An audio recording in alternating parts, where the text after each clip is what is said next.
रामदेव अपने इस अहंकार के अंतर्गत तमाम हदों को पार कर रहे हैं और अब इस बयान को देखिए, सुनिए। इस बयान में यह शख्स कह रहा है किसी के बाप की हिम्मत नहीं है कि मुझे गिरफ्तार कर सके। सुनिए इस बात आदमी को। अब उनके खैर अरेस्ट तो किसी वो जो है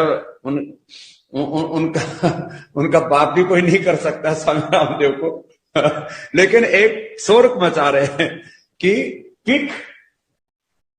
quick arrest Swami Ramdev, quick arrest Swami Ramdev. कभी कुछ चलाते हैं, कभी कुछ चलाते हैं, कभी ठग रामदेव, कभी महाठग रामदेव, कभी जो है कभी गिरफ्तार रामदेव। अब चलाते रहते, चलाने दो। तुम अपने लोगों को भी थोड़ा सा बीच बीच में अभी प्रैक्टिस हो गई है ट्रेंड चलाने की।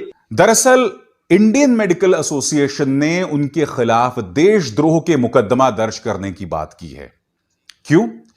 क्योंकि रामदेव वैक्सीन को लेकर गलत जानकारी कर रहे हैं, देश की जनता को भ्रमित कर रहे हैं। मृत डॉक्टर्स, कितने लोग मारे गए, उसको लेकर गलत जानकारी पेश कर रहे हैं कि अब तक 10,000 डॉक्टर्स मारे गए हैं जिन्होंने वैक्सीन ली है। आईएमए ने उन पर 1,000 करोड़ का मुकदमा भी दर्ज किया है। और क्यों, मैं आपको बताता हूं।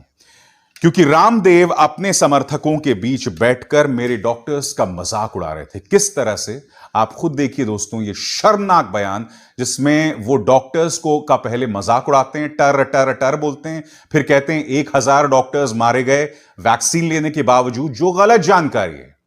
लोगों को भ्रमित कर रहा है ये आदमी। सुनिए क्या कहा था उन्होंने।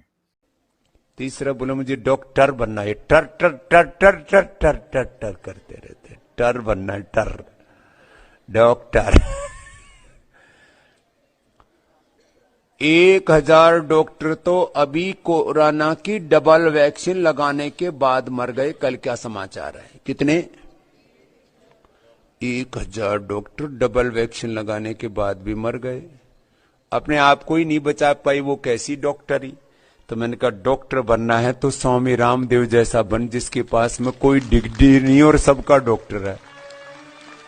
Without any degree, with divinity, with dignity, I am a doctor.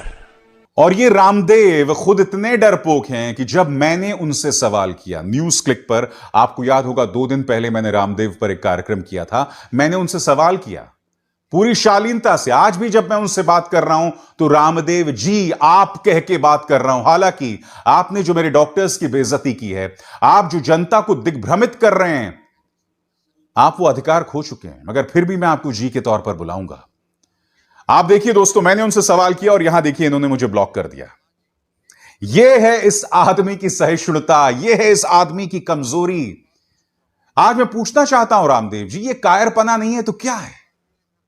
मैं आपको बतलाना चाहता हूं कि एम्स ने क्या बयान दिया है जो इस वक्त आपके स्क्रीन पर है।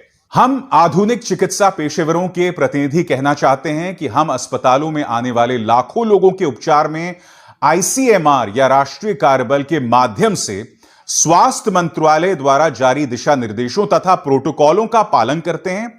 अगर कोई दावा कर रहा है कि एलोपैथिक दवाओं से लोगों की जान गई है, तो यह मंत्रालय को चुनौती देने का प्रयास है, जिसने हमें उपचार के लिए प्रोटोकॉल जारी किया है। यानी कि सीधा हमला रामदेव किसी और पर नहीं, स्वास्थ्य मंत्रालय पर कर रहे हैं।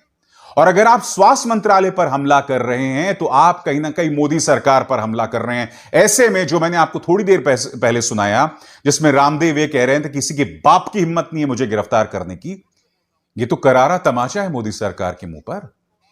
मैं मोदी सरकार से पूछना चाहता हूं कि आप ऐसी बेइज्जती क्यों बर्दाश्त कर पाते हैं?